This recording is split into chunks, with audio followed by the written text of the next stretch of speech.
coração. Então, veja que é importante nós entendermos, e nestes versículos lidos, a gente já pode observar que tudo foi por ele, né, para a glória dele.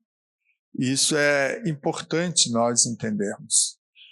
Olhando o cenário, né, sempre bom relembrar o cenário que estava acontecendo em Judá, uma grande crise, um momento difícil para o povo de Judá, pois eles já tinham observado que o reino do norte já estava sendo deportado, ou seja, já tinha sido deportado para a Síria. E aí agora eles estão diante de uma situação difícil, porque estavam sofrendo uma opressão de uma invasão de um império forte, poderoso, que estava se despontando, o Império Babilônico. Então eles estavam observando que o juízo de Deus estava caindo sobre eles. E é interessante que nós, muitas das vezes, não damos crédito, né? Não se preocupamos. Deus está lá longe, bem distante. Deus parece que está dormindo, não está vendo o que eu estou fazendo, como eu estou andando. E então, vamos tocando a vida. Assim vivia Israel. A ponto de, na história, vocês são leitores bíblicos, já sabem, que Deus permite a divisão dos reinos. Então, surge o reino do norte, surge o reino do sul, tudo por afastado do propósito de Deus. Deus estabeleceu que deveriam guardar os mandamentos, observar as leis, né, os seus decretos, e simplesmente cada um queria servir o seu coração, buscar os seus interesses, e o tempo passou milhares de anos, né? Alguns séculos passaram e Deus deixa a coisa rolar, né? E Deus vai dando corda.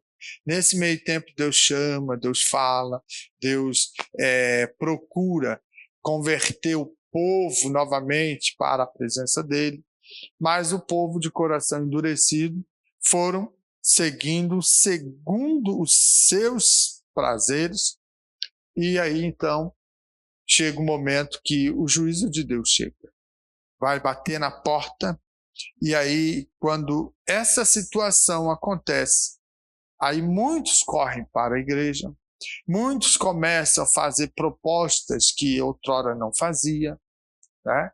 É o que os israelitas estavam já começando a questionar.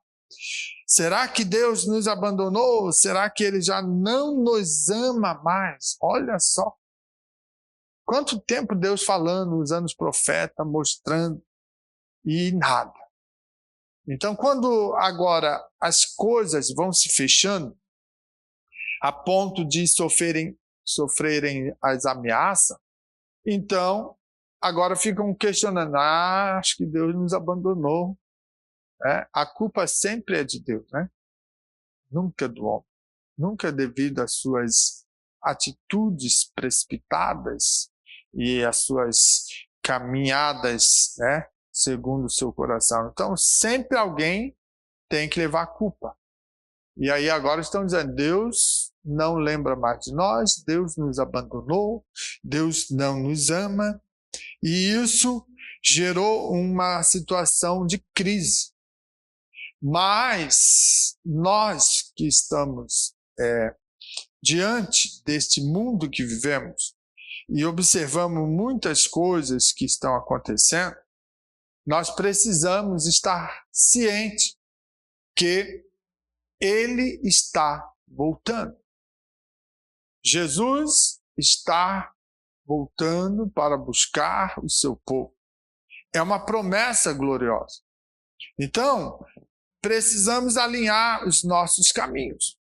Precisamos rever as condições que às vezes estamos vivendo, se Ele, Deus, ainda é glorificado por nossas atitudes, por nossa jornada de fé, ou se nós somente somos um religioso. Entende? Então, veja, é importante o que esse capítulo vai trazer nesses versos para pontuar o que realmente nós precisamos entender, onde nós entramos nessa história. Entende? Então, veja que Deus, ele, nesse momento difícil para o povo, de profunda dúvida, porque o povo já estava questionando, Deus esqueceu? Somos o povo da promessa. Tantas coisas que ele já realizou e parece que agora nos abandonou, mas ninguém lembra onde caiu para se levantar, se consertar. Ninguém lembrava das atitudes que foram tomadas e decisões erradas e simplesmente não consultaram Deus. Israel já estava deportado. Mais ou menos 120, 130 anos antes, eles foram para o cativeiro assírio. E depois, 586, cai Jerusalém. E vão para a Babilônia. E muitos morreram lá no cativeiro. Não voltaram mais.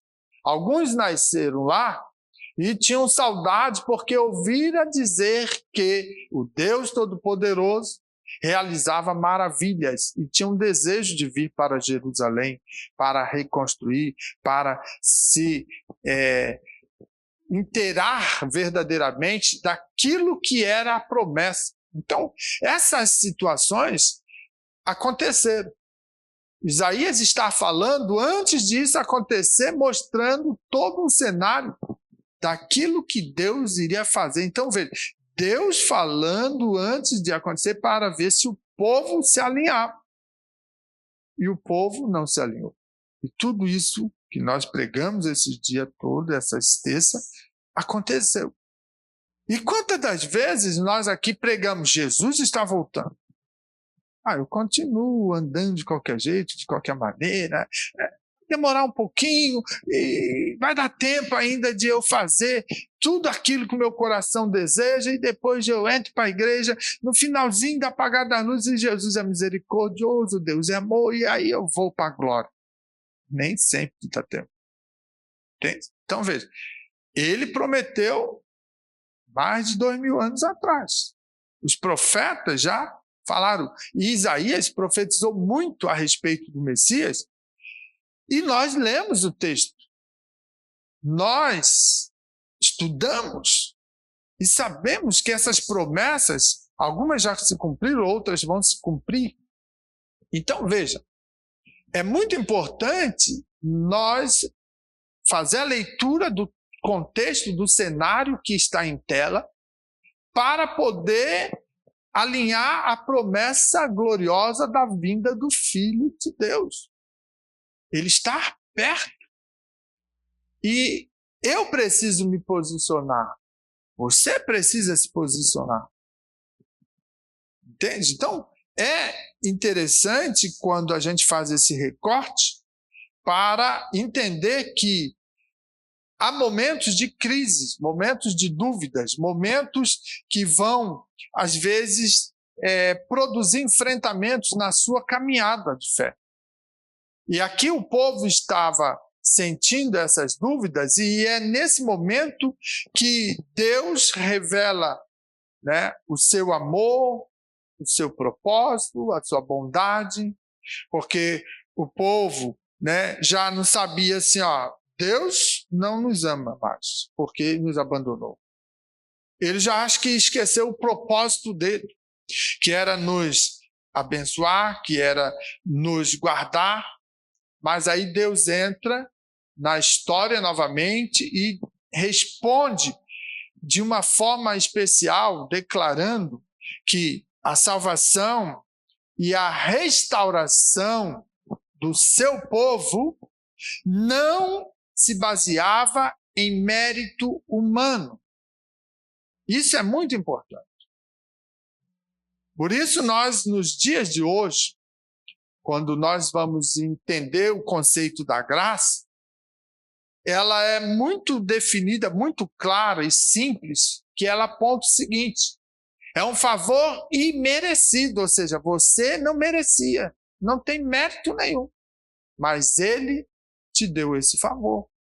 Ele possibilitou que você fosse alcançado. Então veja que, olhando na história do povo de Deus, o povo israelita, que tinha muito forte isso: somos o povo da promessa. Então podemos fazer o que bem entender, andar como temos uma promessa. Isso é o grande erro do religioso, que muitas das vezes esquece que, se não estivermos dentro dos princípios e critérios estabelecidos por Deus, nós não alcançaremos a promessa. Né? Tem um louvor que se canta, né? Quem tem promessa não morre, né? Antes de acontecer. Irmão, para com isso. Tem gente que se agarra nisso e fica todo enrolado, atrapalhado e quer viver a promessa, mas não tem compromisso com Deus. A maior promessa é a vinda dele. Supera todas. Ah, pastor, mas eu não casei e Deus falou que eu vou casar. Se Deus falou, ele faz acontecer. Mas a promessa da vinda dele está acima dessa promessa. Ah, eu vou ser solteirão, eu vou ser solteirona no céu. Você está no céu, criatura. Para de ficar preso em promessas, né? Que muitas das vezes a gente se agarra nela e acaba esquecendo da maior promessa da vinda. Então veja que Israel entendia dessa forma: Deus nos abandona agora, Deus não nos ama mais, Deus esqueceu os seus propósitos porque estamos sofrendo, estão passando por isso. Onde já se viu? Que Deus é esse? Não é assim que alguns às vezes fazem? Quando morre um ente querido, ai, que Deus ruim, matou minha avó, meu avô. É o ciclo da vida. Vamos morrer. A maior certeza é que nós iremos morrer. Entende? Então, por que querer jogar agora a culpa em Deus? Isso demonstra uma situação de pessoas que não deram o devido valor ao seu ente querido e agora quer culpar Deus. Porque não vai conseguir mais pedir perdão, não vai mais poder, né, de repente, se recompor diante de malcriações, de rebeldia e de tantas coisas que o ser humano é capaz de fazer. E o ente querido partiu. E agora fica assim, culpando Deus, culpando todo mundo, porque Deus, no processo do ciclo da vida, recolhe. Entende? Então, veja, quando Israel começa a pensar dessa maneira, Deus deixa bem claro: a salvação, a restauração do meu povo não se baseia no mérito deles, mas sim no meu próprio nome e na minha glória. É o meu nome que garante a vitória. É o meu nome que concede a salvação. É o meu nome que estabelece a redenção. E tudo isso é para minha glória. Entendeu? Deus deixa bem claro isso. Você está passando tudo isso para a minha glória. Porque Ele é soberano. Ele é o Todo-Poderoso. Entende? Então, é interessante a gente fazer esse resgate da história, né, para que assim a gente possa compreender o processo da motivação última da redenção, da salvação, que é para a glória dele. Veja também que, dentro do aspecto teológico, a gente precisa pontuar também que o capítulo 43, o 7, o verso 21 e 25, vai revelar que o centro do coração de Deus, né, ele estabelece que tudo que ele vai fazer ou que ele faz é criar, é redimir, é perdoar, é restaurar. Pontos fundamentais no processo da história da humanidade. Ele criou o homem. Ele criou todas as coisas.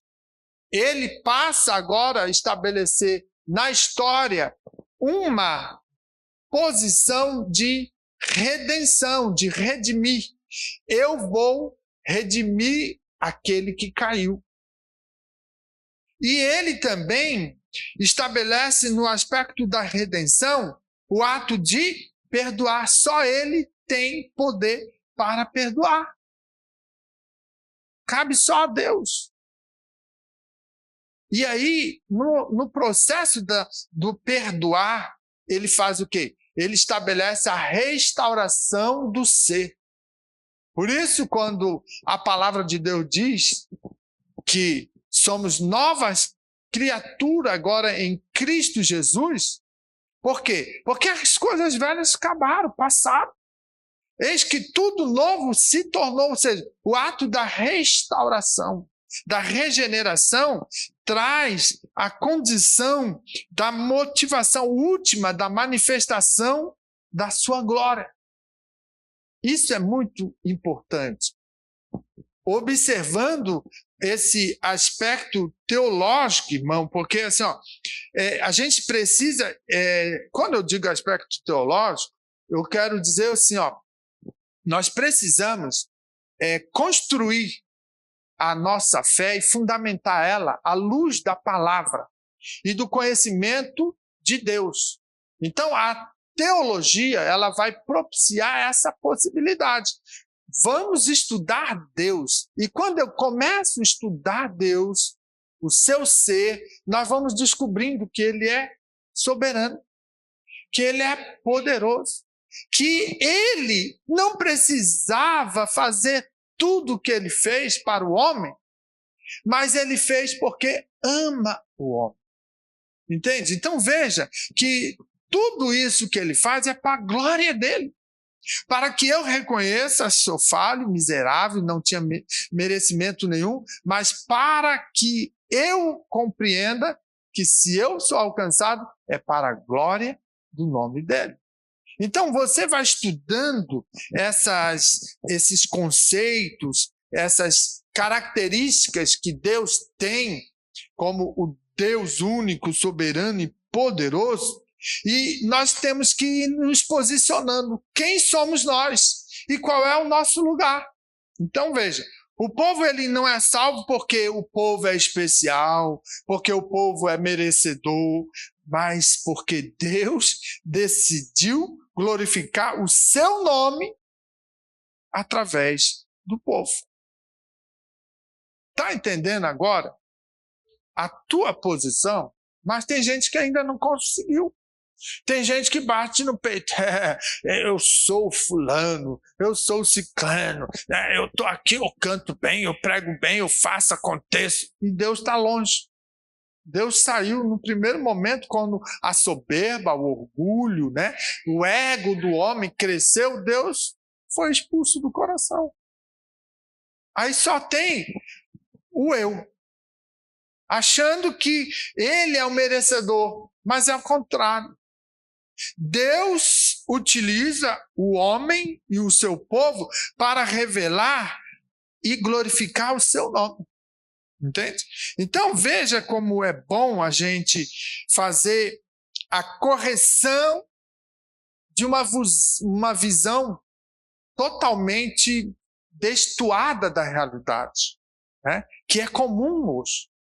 E ela reflete um outro Deus, que é um Deus de D minúsculo, que é o Senhor deste mundo.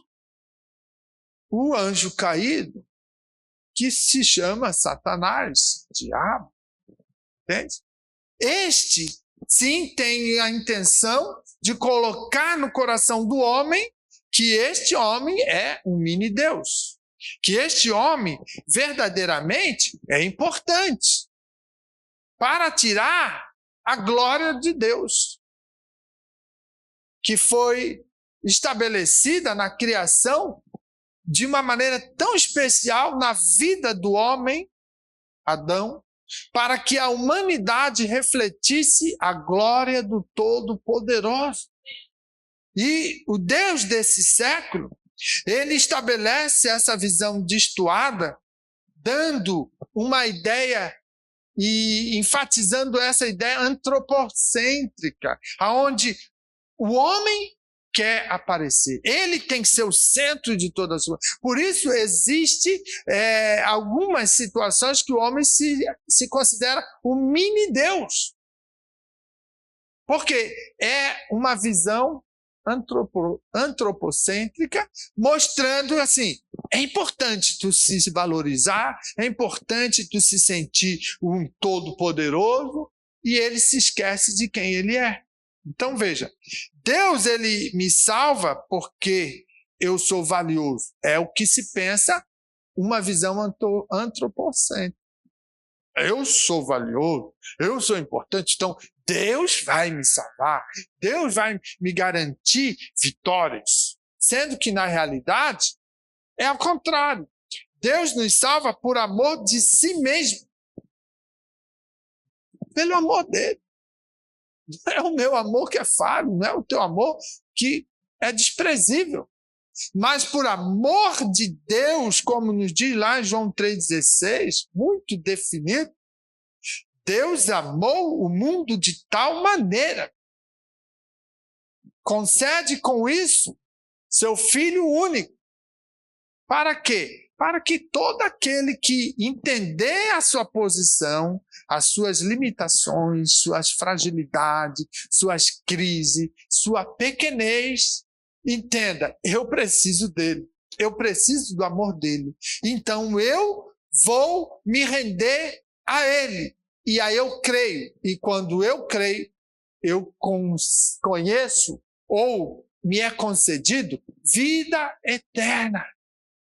Mas se eu não crer, porque eu me acho Deus, porque eu acho importante, perdição eterna. Entende isso? Isso posiciona muito bem a situação do homem. Entende? Então, o nome de Deus precisa ser glorificado. O nome de Deus precisa ser conhecido. Nós precisamos estar honrando o nome dele.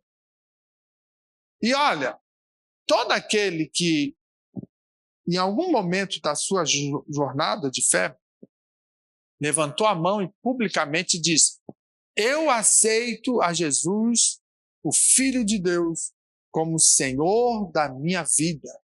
E declaro que vou estar seguindo a Ele.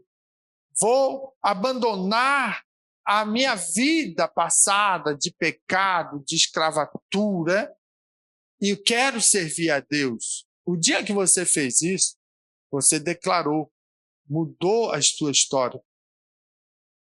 A glória apareceu do nome dele, que é o Todo-Poderoso, e o garantidor da vitória, e você trilhou esse caminho. E, de repente, no caminhar, passa-se os tempos e você abandonou, desistiu, largou tudo. Você não tem mais justificativa para dizer, naquele dia, que não sabia. Porque você experimentou a glória dele, a presença dele. Você sabe que está andando fora dos propósitos dele. Então não tem depois choramingo para dizer assim, ai, eu não sabia e agora, ai, tem uma oportunidade de novo. Se chegar naquele dia do grande juízo, não tem mais oportunidade. Então você precisa entender o seguinte: você é pequeno, você é mortal, mas você foi alcançado para a glória do nome dele. Honre a ele, louva a ele, adore a ele, sustenta essa fé a ponto de não trocar por nada, para que ele seja exaltado através da sua vida. É isso que nós precisamos entender. Quando eu olho o verso 7, e agora vamos trabalhar um pouquinho ele, todo que é chamado pelo meu nome, e que criei para a minha glória, que formei e fiz. Então, nós vamos estar aqui buscando a compreensão de um Deus todo-poderoso, soberano, e que a sua glória, a glória de Deus, ela tem como a motivação, a criação, e dela também traz a redenção. Então veja que quando nós paramos para compreender esses versos, nós vamos ver o seguinte: todo o que é chamado pelo meu nome, ou seja, nós temos o nome de Deus selado em nossa vida, porque somos nova criatura, temos a marca dele em nós. Somos dele, então partimos a entender o que nós trabalhamos ali nos versos 1, versos 2, os primeiros momentos do capítulo 43, a questão da pertença. Eu pertenço a Deus. Eu sou propriedade de Deus. Então ele diz, todo que é chamado pelo meu nome e que eu criei, olha só, que eu criei para minha glória. Então, veja, a motivação de você ser criado é para a glória de Deus. Isso é muito interessante nós entendermos. Por quê? Porque assim, ó, isso nos dá valor de pertença. Entende? Nós pertencemos. Quando nós vamos estudar a área sociológica do ser humano, como ela é distribuída, nós vamos entender que vivemos em sociedade. Mas essa sociedade, ela é composta por famílias. Então veja que a célula máter da sociedade é a família. Não existe sociedade se não tiver família constituída. Então, olha como é importante. O seu sociológico, falando nesse aspecto, ele está entrelaçado numa teia sociológica que diz o seguinte: eu sou filho porque eu tenho uma mãe que me gerou. Eu sou filho porque tenho um pai que me criou. Eu sou irmão porque eu tenho no meu seio familiar um irmão. Eu também sou marido porque foi estabelecido um dia quando eu fiz um contrato de matrimônio e casei. Então, eu sou marido. Eu sou esposa. Eu sou primo. Eu sou alguém porque estou inserido numa teia sociológica. Então, o teu ser, a tua estrutura, ela funciona e te dá motivo, te dá valor de pertença. Você sente uma angústia quando você nunca saiu do teu meio social e, de repente, você pega um avião e viaja para um país distante. Quando você chega lá naquele país, tu não conhece ninguém. Você vai sentir um vazio, uma angústia. Por quê? O teu sociológico está sentindo a falta daquela teia sociológica, porque eu tenho um vizinho, porque eu tenho um tio, porque eu tenho uma família, porque eu tenho uma igreja que eu congrego, porque eu tenho um trabalho. Está entendendo? Você é entrelaçado nessa teia. Você saiu e foi para um país distante, não fala a mesma língua, não conhece ninguém, você se sente num desespero. Os primeiros dias são terríveis. Há um vazio. Porque você quer falar com alguém, quer conversar e não consegue conectar. Para que você não sofra isso, você tem que estabelecer relações.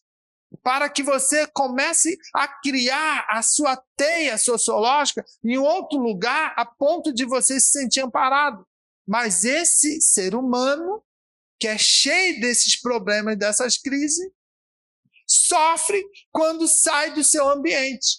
E agora você veja, né? Depois de eu fazer todo esse processo de estabelecer você dentro do seu seio familiar, que pertence a uma sociedade, pertence a um bairro, pertence a uma cidade, a um estado, a um país, a um globo terrestre, você está situado. Então agora veja, quando Deus, o Todo-Poderoso, o Criador dos céus e da terra, e aquele que te criou, ele começa a explicar e te dizer assim, olha, todo que é chamado pelo meu nome. Então veja que Deus tem conexão com aquele que aceitou Jesus, o Filho dele, que morreu na cruz do Calvário. Ele escreve, de certa forma, o nome dele em você através do sangue do Cordeiro derramado, que comprou você, o selo do Espírito Santo que habita. Está vendo, irmão, como você é importante para Deus? E ele fala, você tem o meu nome, você tem a minha marca. É como podemos dizer assim, ó, nós temos a nossa digital, todos nós temos digital. A digital é única, singular a você. Ah, eu tenho aí irmãos gêmeos, né? E ele vai ter a mesma digital. Não, a digital dos gêmeos é diferente. Olha como Deus faz. Você é único e exclusivo. Deus tem o DNA dele na história da humanidade, na natureza. Você vai ver Deus. Você vai ver Deus na vida do homem. Você vai ver Deus na história. Então veja, Deus estabelece isso para dizer assim, ó, eu sou o teu Deus. Eu sou o teu Senhor. Foi eu que te criei. Tudo isso para a minha glória.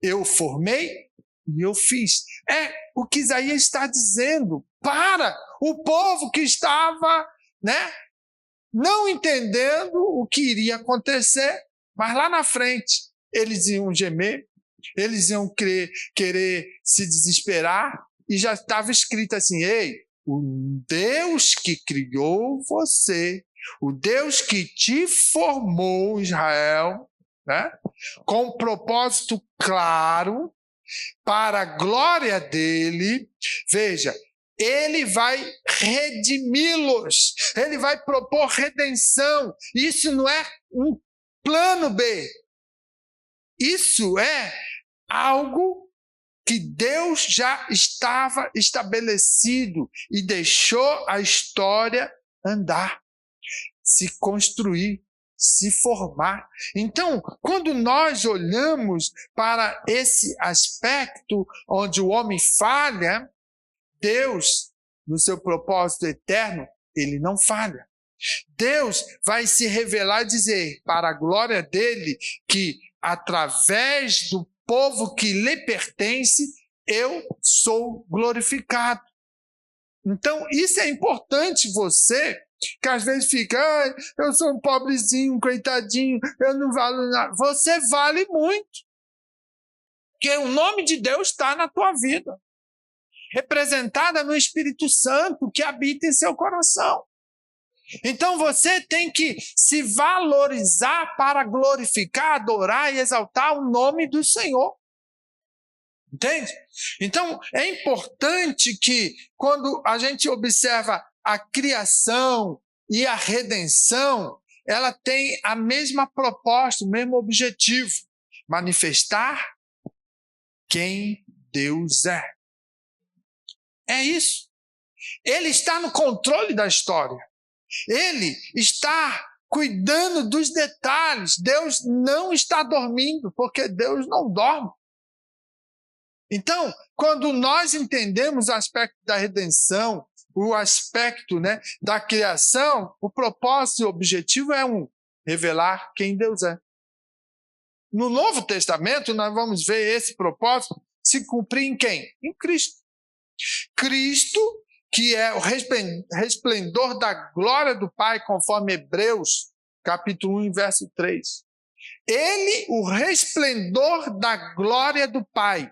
É como nós podemos dizer, ele levanta a bandeira e diz, eu, o Cristo, Filho de Deus, estou aqui com a bandeira declarando que a glória do Senhor está na terra nesse momento para redimir, resgatar, restaurar, justificar, perdoar e propiciar uma vida eterna com Deus. Então, é interessante quando nós entendemos que Ele nos salva para louvor da glória da sua graça. Aí entra o termo graça, que vai enfatizar o que eu já falei no início, favor imerecido. Está bem estabelecido para dizer, você não merecia nada, mas para a glória de Deus resplandecer, eu envio Jesus. Eu, o Deus poderoso, concedo a oportunidade de te restaurar, de perdoar os seus pecados, de escrever o seu nome no livro da vida e te dar a posição, né, para que você entenda que não merecia, mas eu te amei e agora você tem o meu nome. Então, isso é muito importante, né? A glória de Deus é, portanto, o quê? O eixo central de toda a história da salvação. Isso a gente tem que entender bem isso. É tudo para a glória dele. Pessoas estão morrendo indo para o inferno. É para a glória dele. Pastor, mas... Irmãos, todas as coisas é para a glória dele. Às vezes nós não compreendemos, nossa mente é finita. Mas tudo foi estabelecido no cuidado de Deus para representar e declarar a glória é dele. Se nós entendermos isso e nos alinhar em comunhão constante, nós vamos glorificá-lo, adorá-lo, exaltar e verdadeiramente louvar todos os dias. É para a glória dele. Entenda isso. E veja o quanto é importante quando você glorifica a Deus. Quando você honra o nome dele. Entende? Você está vivo para a glória dele. Pastor, mas eu morri. Para a glória dele. E se foi salvo em Cristo, vai estar com ele. Entendeu? Então, irmão, isso dá motivação e um diferencial no dia a dia da nossa caminhada. Tá difícil, estou sofrendo. Para a glória dele. Entenda isso. Tudo é para a glória dele. Entende? O eixo central para toda a história da salvação é a glória dele. Então você vai conseguir suportar e superar as suas crises, as suas adversidades, que você, a partir de hoje, isso vai martelar tanto na tua cabeça, que quando começar a crise, o problema, você é para a glória de Deus. Então você supera, você enfrenta, porque entende que ele está no controle. E se você se colocar nessa dinâmica, você vai ver como a crise passa rápido. E lá do outro lado, você vai cantar o hino da vitória, porque verdadeiramente é tudo para a glória dele. John Piper escreveu certa feita assim, Deus não salva o homem para que o homem seja feliz. Ele salva o homem para que ele, Deus, seja glorificado. Interessante, né? Jesus me salvou, eu sou feliz. A gente diz, nós somos o homem mais feliz, o povo mais feliz da terra, porque Jesus nos salvou. Não, é tudo para a glória dele. É para louvor e adoração a ele. Entende? Então, é muito bom quando nós paramos para refletir essas questões teológicas, né? Que isso ele entra no aspecto teológico de você mergulhar no estudo, na pesquisa e compreender essas nuances de Deus. Irmão. Deus, meu Deus do céu, essa é algo tremendo e nós não valorizamos às vezes, nós não reconhecemos. Nós, na nossa pequenez, a gente às vezes despreza Deus. Entende? Então, entenda dessa maneira que tudo que acontece, bom ou ruim, é para a glória dele. Deus criou o homem para manifestar sua glória. todo que é chamado pelo meu nome, que criei para a minha glória, que formei e fiz. Isso são exemplos bíblicos. Outro exemplo, Israel foi resgatado do Egito para que as nações conhecessem o nome de Deus. Êxodo 9,16, para que o meu nome seja anunciado em toda a terra. É interessante isso, né? Ele tira lá do Egito e leva para uma terra estranha, para conquistar a promessa, mas para que possa o povo reconhecer e entender que existia um Deus que cuida de todas as coisas. Para que entendesse que é um Deus que precisa ser glorificado. É o único. Então veja, meu irmão, quando você que entende na questão da sua salvação, da sua vida, ela não vai estar girando em torno de você, jamais. Procure entender isso. Você tem que viver de modo que as pessoas ao seu redor vejam Deus na sua vida. Veja a grandeza dele na sua vida. E não em você. Você é somente canal, instrumento de Deus para revelar a glória dele. Então, é muito importante, se Deus te deu dons, talentos, use para a glória dele. Não fica dizendo é porque eu faço, porque eu aconteço. Não, é para a glória dele. Canta bonito, cante para a glória dele. Prega bonito, pregue para a glória dele. Entende? Eu gosto de orar, ore para a glória dele. Tudo que você fizer, entenda que as pessoas precisam ver a grandeza de Deus em você. E isso vai enaltecer o nome dele. Nós também podemos ver no capítulo 43, que nós estamos trabalhando, no verso 21, que o povo que formei para mim, para que anunciasse o meu louvor. Então veja, a glória de Deus como um propósito de restauração. Quando olhamos para esse aspecto, nós precisamos ver o seguinte: Deus ele não vai restaurar o seu povo só para que esse povo venha ficar dizendo assim, eu sou feliz. Não é só para isso. Né? O povo vai entender que é feliz porque Deus o salvou, porque vivia na escravidão, debaixo de um jugo pesado. Mas não é a questão de Deus restaurar para que o povo fique dizendo eu sou feliz, estou confortável, né?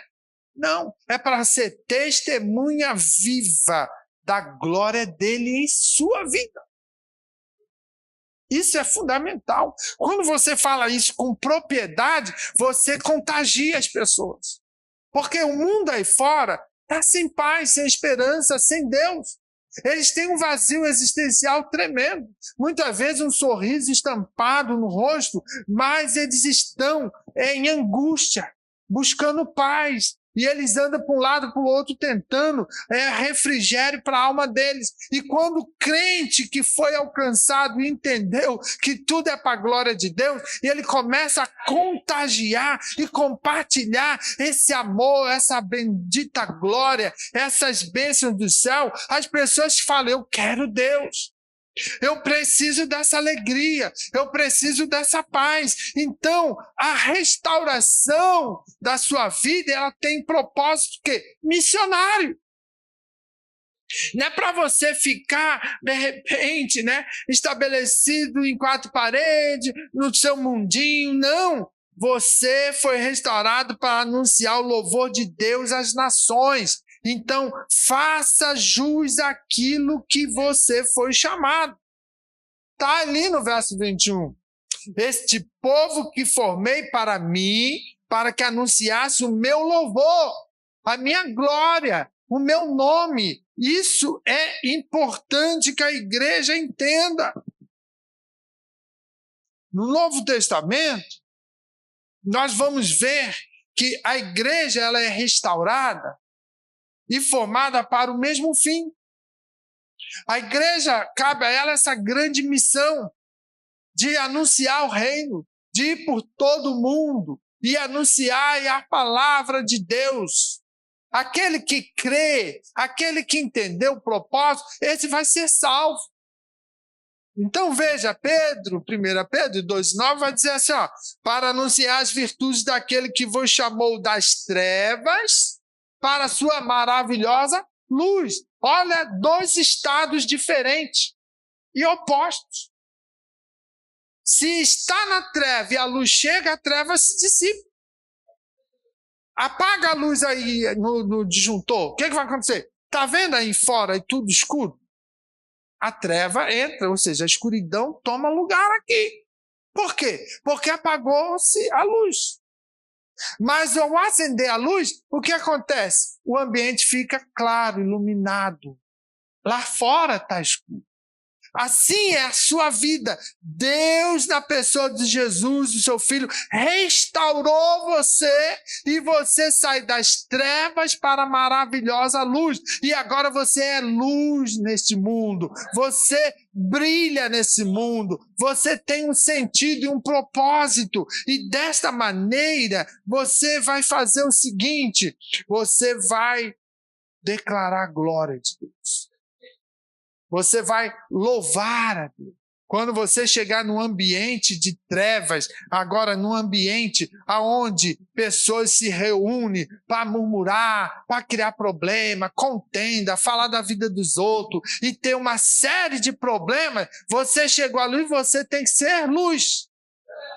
E se você identifica se tem crente naquele meio que está fazendo coisas das trevas, você tem que pontuar. A luz tem que brilhar e mostrar, ei, o caminho é por aqui. Sai desse ambiente que isso não é bom para você. Você tem que andar com aqueles que te edificam. E não com aqueles que te puxam para trás. Entende? Então, por quê? Porque você é luz. A restauração, tem que entender isso, ela não termina no homem, mas ela termina na glória de Deus. A restauração passa pelo homem para revelar a glória de Deus. Tozer disse assim, ó, Deus não restaura o homem para que o homem seja o centro. Ele restaura o homem para que ele, Deus, seja o centro da vida do homem. Sempre Deus. Nossa vida, nossos testemunhos, nossa palavra tem que ser cristocêntrica. É Ele na nossa vida, é Ele que precisa aparecer. É para a glória dEle, é para louvor dEle. Quando Deus restaura Israel do exílio, para que as nações conhecessem o seu poder, então ele vai dizer lá em Ezequiel 36:36, então as nações que restarem ao redor de vós saberão que eu, o Senhor, edifiquei o que estava destruído. Veja, ele restaura para que você anuncie aquilo que estava outrora destruído. Quantos testemunhos no nosso meio de pessoas que estavam na droga, né? Estava largado na sarjeta, sem esperança. A própria família já tinha descartado que não tinha jeito. Aí Deus vai lá e tira, arranca com mão forte e dá um banho, né? Da graça, passa o sangue do Cordeiro, justifica, limpa, purifica, dá vestes alvas como a neve. E escreve o seu nome no livro da vida, faz promessa gloriosa para você ficar calado? Não, é para você levantar a bandeira do Evangelho e sair nos 4 cantos da cidade e dizer: Cristo salva, Cristo liberta, Cristo transforma e Cristo está vindo para levar para a eternidade. É para anunciar o que era destruído. Você vai ver o exemplo do Gadareno. Ninguém mais suportava aquilo. Vivia no meio lá da tristeza, né? Longe de todo mundo, destruindo tudo. num ambiente terrível. E aí Jesus entra no cenário da vida dele e liberta aquele homem e ele fala, eu quero estar contigo, eu quero te acompanhar. Não, fica na cidade e mostra o que eu fiz. Seja testemunha do meu poder, da minha glória, da minha natureza, do meu evangelho, da minha palavra que muda o homem. Entendeu? É isso, é para a glória dele. Então nós precisamos compreender que Deus te restaurou do pecado, Deus te restaurou de traumas, de fracassos. E não pode terminar isso em você, ficar preso em você, dizendo, não, é só meu. Isso aí não é Deus. Isso não está representando aquilo que ele fez. É para você anunciar e ser testemunha ocular, mostrando, eu era um pecador, eu não prestava para nada, eu não acreditava, mas um dia ele entrou e ele mudou o meu viver, ele escreveu um novo caminhar para mim, ele estabeleceu um propósito de vida e eu tenho que dizer para você, aceita Jesus como seu Salvador, a tua história vai mudar, a tua história vai ser totalmente reescrita, porque é para resultar em louvor o teu testemunho. Entende? Então, é importante você compreender e sair dessa mesmice de vir à igreja, voltar para casa e ficar quietinho, tímido, quando alguém fala, você não crê? Não sei, não. Há o Pedro aí, né? O velho Pedro. Entendeu? Depois que Jesus chama ele, Pedro, vem aqui, vamos conversar, vamos restaurar aqui. Era ele lá pregando o que Jesus fez. Lá no cenáculo, naquele dia, o Pedrão lá, transformado, cheio da graça, cheio da unção, da autoridade, e almas sendo rendidas aos pés do Senhor. Por quê? Porque ele foi transformado. Ele entendeu o propósito, que a glória é para Deus. E nós precisamos, para fechar, que já está chegando o horário, entender que a glória de Deus também, ela tem na estrutura dela a base do perdão. No verso 25 vai dizer, eu mesmo, sou o que apago as tuas transgressões por amor de mim mesmo. E dos teus pecados não me lembrarei. Olha como isso é importante e como isso tem que ter sentido sociológico na tua vida. Tem gente que diz, Deus não me perdoa mais. Deus não vai mais olhar para mim. Eu errei, eu falei.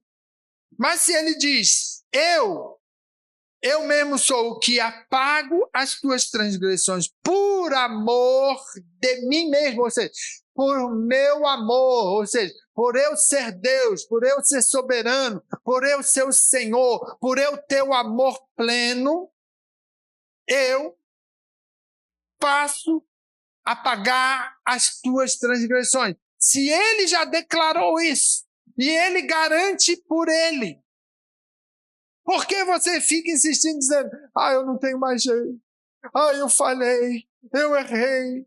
Ele está declarando, os teus pecados eu não me lembrarei. Irmãos, isso é muito importante. Por quê? Porque Deus, ele perdoa-nos, não porque o povo merece. Isso tem que ficar bem claro. Não é porque nós merecemos, mas por amor de si mesmo. João 3,16, isso aí é o texto áureo da Bíblia. Tem que ser decorado e gravado no teu coração e entendido. É por amor que ele tem dele mesmo, esse amor, a fonte do amor, que concede o perdão. Nós não merecíamos.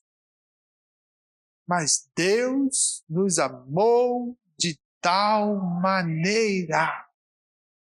Então veja, por amor de si mesmo. Então, o perdão, ele não é motivado pela dignidade do homem, mas sim pela preservação da glória do seu nome, do nome de Deus. Se Deus, irmãos, perdoasse por mérito nosso, sua glória dependeria só de nós. Hoje eu vou dar glória a Deus.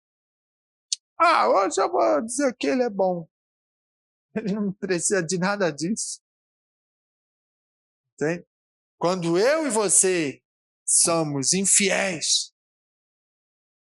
e que não merecíamos e fomos alcançados, e às vezes se rebelamos, dizendo, eu não vou dar glória a Deus, a natureza glorifica ele. Os anjos vão dizer, santo, santo, santo é o Senhor. Entende? Então veja que se esse perdão fosse por mérito nosso, a glória dele ia depender somente de nós, mas não depende. Como ele perdoa-nos por amor dele mesmo, do nome dele, a sua glória vai ser sempre intacta e soberana. Ninguém rouba a glória de Deus. Deus não divide a sua glória com ninguém. É dele. É exclusividade dele. Quando ele nos dá frações da glória dele, é para nós entendermos pela grande misericórdia que ele tem, porque nós não merecíamos, e por isso que nós não somos consumidos. E aí, então, nós temos que refletir a pequena glória que ele nos concede para dizer que ele é e sempre será o Todo-Poderoso. É fundamental entender isso. A gente olha no Novo Testamento, em Romanos 3, 23 a 26, e aqui um resumo diz assim, para a glória de Deus. O que aconteceu nisso?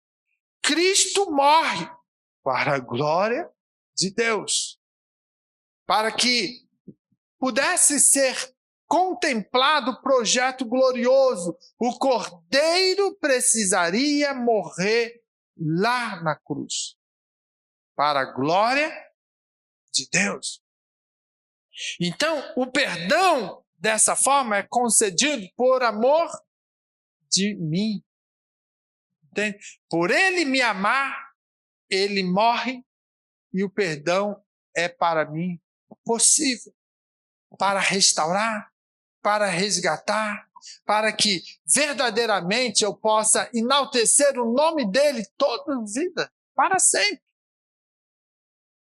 Deus perdoa o pecador não porque o pecador é digno, mas porque Deus é glorioso, segundo Martin Lloyd Jones. Isso é importante nós entendermos. Entende? Não é porque eu sou digno. Não sou digno. Na cruz, nós podemos ver, quando ali estavam os dois malfeitores, e um se engrandeceu e falou, ei, Jesus, mostra aí que tu é o Filho de Deus. Mostra aí que tu tem poder. Desce aí, nos tira. Aí eu vou acreditar. Mais um momento, finalzinho da jornada, o inimigo se levantando. Lembra quando no início ele foi lá, tentado pelo Satanás, para tentar destoar tudo e falar assim, esse projeto não pode acontecer? Lá no final, nos últimos instantes, como a gente diz, no 45 final do segundo tempo, está acabando as possibilidades. Satanás novamente vem tentar Jesus através daquele malfeitor e diz, ei, se tu é o Filho de Deus, desce aí. Desce e me mostra que aí eu vou acreditar. Alguns talvez não fizeram essa leitura, mas ali é o inimigo. Entendeu? Usando aquele homem para dizer assim, o homem caído, pecador, soberbo, malfeitor, mas não desce do seu pedestal para reconhecer que ele é miserável. E aí ele dá vazão para o inimigo tentar a última vez. Jesus simplesmente fica calado. Porque se ele fala, eu vou medir força com esse camarada. Por isso que às vezes o crente tem que ter discernimento. Porque o inimigo não vem pintadinho de chifre, de isso, daquilo, com o tridente, como o diabo histórico, não. Ele vem com sapatinho de algodão, citando Bíblia, envolvendo, fazendo promessas. É assim que ele trabalha, sutileza. E aí o crente que às vezes não vigia, vai lá comer a comida podre que ele oferece. Jesus ficou calado, não respondeu, porque entendeu que se ele desce da cruz, acabou o projeto. Estaria encerrado. Nós não estaríamos aqui. Mas, ao mesmo tempo, Deus revela as suas misericórdias, a sua graça, e toca no outro homem e ele diz, ei, Jesus, quando tu entrar no teu reino, lembra de mim? Um malfeitor ia morrer poucos minutos, segundos, horas, e ia acabar para ele. Mas ele falou, eu sou falho, eu estou aqui porque eu mereço.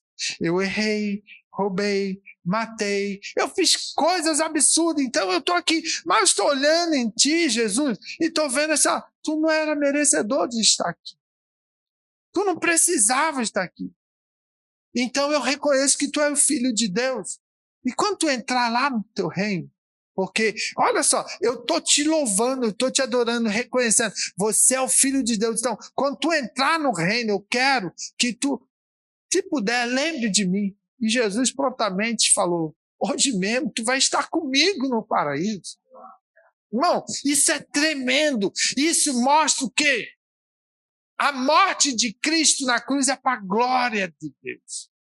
Entende? Então, quando Jesus ele perdoa na cruz, né, manifestando a graça de Deus, ele vai mostrar a séculos vindouros, ou seja, hoje nós somos frutos da cruz, da morte de cruz. Então veja, séculos vindouros está lá em Efésios 2:7, para mostrar nos séculos vindouros a suprema riqueza da sua graça. Por isso que o evangelho, ele é maravilhoso. E nós não podemos deixar de anunciar, mesmo que alguns não queiram, mesmo que alguns tentem te impedir, você tem que dizer que Jesus salva, que Jesus cura, que Jesus liberta, que Jesus perdoa os pecados. E isso vai fazer o quê? Libertar da culpa e da vergonha o que está caído. Por quê? Porque o perdão, ele não vai depender de você, meu irmão. Você é falho. Então, quando você anuncia, o perdão vai ser algo que Deus vai conceder através da tua vida, glorificando o nome dele e dizendo que Jesus morreu na cruz do Calvário para nos restaurar, nos resgatar, para nos dar a oportunidade. Sabe por quê? Porque Deus, ele é fiel ao seu propósito, ele é fiel ao seu nome. Então, viva em gratidão, viva em santidade, para a glória de Deus ser vista em você. Para que o mundo possa olhar e dizer, ali vai um crente transformado, lavado no sangue do Cordeiro. Ali vai uma mulher cheia da unção de Deus. Ali vai um jovem na unção do Todo-Poderoso. Deixa Deus trabalhar na sua vida. Deixa Deus se revelar através de você. Entenda o propósito. Se você está vivo, se você está na casa do Senhor, se você foi alcançado, sabe por quê? É para a glória dele, é para louvor dele, é para a adoração dele. Então se coloque em pé adorando, exaltando, e nós vamos já finalizar, porque não é sobre nós, é sobre ele. Não somos salvos porque somos valiosos, somos salvos porque é para ele ser glorificado na nossa vida. Aleluia!